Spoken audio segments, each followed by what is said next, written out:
بسم اللہ الرحمن الرحیم۔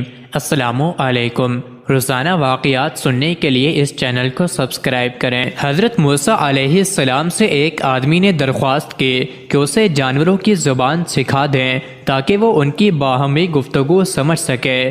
حضرت موسیٰ علیہ السلام نے فرمایا اس بات کو چھوڑ دے کیونکہ اس میں کئی خطرات پوشیدہ ہیں۔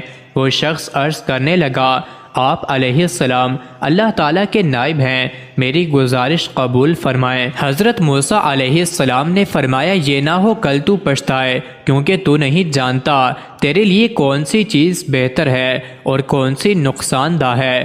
بارگاہ الہی سے حکم ہوا، اے موسیٰ اس کی تمنا پوری کر دے۔ اس شخص نے حضرت موسیٰ علیہ السلام سے کہا کہ اچھا، سارے جانوروں کی زبان نہ صحیح، صرف میرے گھریلو پالتو جانور کتے اور مرغ کی زبان سکھا دیں۔ حضرت موسیٰ علیہ السلام نے فرمایا، جا، آج سے ان دونوں جانوروں کی بولی پر تجھ کو قدرت حاصل ہوگی۔ وہ شخص یہ سن کر خوشی خوشی اپنے گھر چلا گیا۔ صبح ہوئی تو خادمہ نے دسترخوان جھاڑا، اس میں سے رات کا بچا ہوا روٹی کا ٹکڑا زمین پر گرا۔ مرغا وہ ٹکڑا اٹھا کر لے گیا۔ ادھر یہ شخص سن رہا تھا۔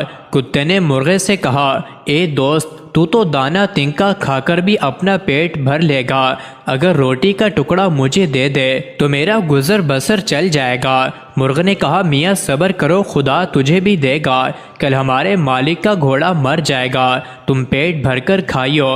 وہ شخص ان دونوں کی گفتگو سن رہا تھا، چنانچہ وہ فوراً اٹھا اور اس نے گھوڑا کھولا اور جا کر منڈی بیچ آیا اور نقصان سے اپنے آپ کو بچا لیا۔ دوسرے دن بھی روٹی کا ٹکڑا مرغ لے اڑا۔ کتے نے غصے میں آ کر مرغ سے کہا، اے فریبی، یہ دروغ گوئی کب تک چلے گی؟ تو جھوٹا ہے، ارے اندھے نجومی، تو سچائی سے محروم ہے۔ مرغ نے جواب دیا، وہ گھوڑا دوسری جگہ مر گیا، مالک نے نقصان سے بچنے کے لیے گھوڑا بیچ دیا تھا۔ فکر نہ کر، کل اس کا اونٹ مر جائے گا اور تو خوب پیٹ بھر کر کھانا۔ یہ سن کر مالک اٹھا اور اونٹ بھی بیچ آیا۔ اس طرح اس نے اس کے مرنے کے غم اور نقصان سے اپنی جان بچا لی۔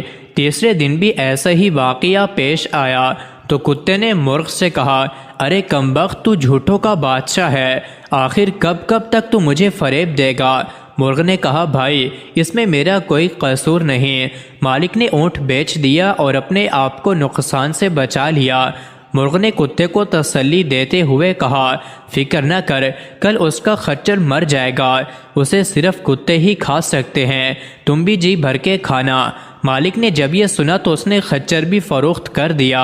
مالک اپنی ہوشیاری پر بے حد خوش تھا کہ وہ یکے بار دیگرے 3 حادثوں سے بچ گیا اور کہنے لگا، جب سے میں نے مرغ اور کتے کی زبان سیکھی ہے، قضاء و قدر کا رخ پھیر دیا ہے، یعنی اپنی تقدیر پھیر ڈالی۔ خیر، چوتھے دن کتے نے مرغ سے کہا، اے مرغ، وہ تیری پیشن گوئیاں کیا ہوئی؟ یہ تیری مکاری اور جھوٹ کب تک چلے گا؟ مرغ نے کہا، توبہ توبہ، یہ ناممکن ہے کہ میں یا میرا کوئی ہم جنس جھوٹ بولے، ہماری قوم تو مؤذن کی طرح راست گو ہے، ہم اگر غلطی سے بے وقت اذان دے بیٹھیں تو مارے جائیں۔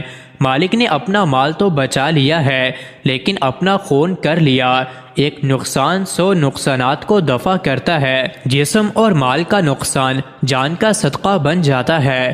بادشاہوں کی عدالت سے سزا ملے تو مال کا جرمانہ ادا کر کے جان بچ جاتی ہے، لیکن قضائے الہی سے بے خبر ہوتے ہوئے بھی جو آدمی اپنا مال بچاتا ہے وہ محض نادان ہے۔ اگر وہی مال اس پر سے صدقہ ہو جاتا تو اس سے بلا ٹل جاتی۔ اب کل یقیناً مالک خود مر جائے گا، اس کے وارث اس کی وفات پر گائیں ذبح کریں گے، بس پھر تمہارے وارے نیارے ہیں۔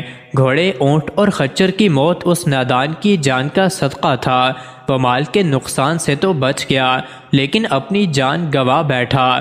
مالک مرغے کی باتیں نہایت غور سے سن رہا تھا۔ جب اس نے اپنی موت کی پیشن گوئیاں سنی تو مارے خوف کے تھر تھر کانپنے لگا، گرتا پڑتا حضرت موسیٰ علیہ السلام کی بارگاہ میں حاضر ہوا اور روتے ہوئے عرض کیا کہ خدا کے پیغمبر، میری دستگیری فرمائیے۔ حضرت موسیٰ علیہ السلام نے سن کر فرمایا کہ میں نے تجھے کہا تھا اس ہوس کو چھوڑ دے، اس میں کئی خطرات پوشیدہ ہیں، مگر تو نہ مانا۔ اے عزیز، اب تیرا کمان نکل چکا ہے، میں تیرے لیے ایمان کی سلامتی کی دعا کر سکتا ہوں۔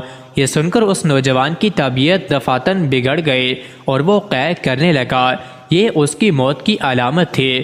اس کو گھر لے جایا گیا، گھر پہنچتے ہی وہ مر گیا۔ مزید ایسی ہی ویڈیوز کے لیے چینل کو ضرور سبسکرائب کریں۔